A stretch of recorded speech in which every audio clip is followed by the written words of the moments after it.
এক সময়ের লাস্যময়ী অভিনেত্রী দিলারা হানিফ পূর্ণিমা মাঝে মাঝেই থাকেন আলোচনার কেন্দ্রবিন্দুতে।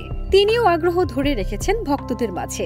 সামাজিক যোগাযোগ মাধ্যমে বেশ সরব এই অভিনেত্রী। ওয়ালটন আবারও মিলিনিয়ার অফারে ওয়ালটন ফ্রিজ কিনে আপনিও হয়ে যেতে পারেন মিলিয়নিয়ার। মিলিনিয়ার ছড়াছড়ি দেশ জুড়ে, এটা শুধু ওয়ালটনই পারে। 2022 সালে প্রথম স্বামীর সাথে বিচ্ছেদের পর 2023 সালের 27 মে আশফাকুর রহমান রবিনের সঙ্গে ঘর বাঁধেন তিনি। স্বামী রবিনের সঙ্গে প্রায়ই ছবি ভাগ করে নেন ভক্তদের মাঝে। তা দেখে বোঝাই যায় দুজনের সংসার বেশ ভালোই কাটছে। আজ তাদের তৃতীয় বিবাহবার্ষিকী। এই বিবাহবার্ষিকী উপলক্ষে সামাজিক যোগাযোগ মাধ্যমে নিজের অনুভূতি প্রকাশ করেছেন আশফাকুর রহমান রবিন।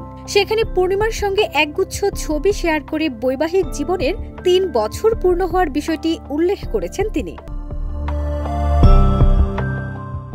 লিখেছেন, আলহামদুলিল্লাহ, আজ আমাদের বৈবাহিক জীবনের 3 বছর পূর্ণ হলো, যা ছিল ভালোবাসা, ধৈর্য আর অগণিত স্মৃতির এক অসাধারণ যাত্রা। রবিন আরও লিখেছেন, আল্লাহর কাছে অশেষ কৃতজ্ঞতা যে তিনি আমাকে দিলারা হানিফ পূর্ণিমার মতো একজন জীবনসঙ্গী দিয়েছেন, যে আমাকে বোঝে, সমর্থন দেয় আর সবসময় আমার পাশে থাকে। তুমি আমাদের এই পথ চলাকে এতটা বিশেষ করে তুলেছ, আমি এর চেয়ে বেশি কিছু চাওয়া কল্পনাও করিনি। আমাদের বন্ধন আরো গভীর হোক উল্লেখ করে বলেন, আমার প্রিয় স্ত্রী, তুমি আমার শান্তি, শক্তি। আমি দোয়া করি আমাদের বন্ধন দিনে দিনে আরো গভীর হোক এবং আল্লাহ আমাদের প্রতিটি পদক্ষেপে বরকত দান করুন।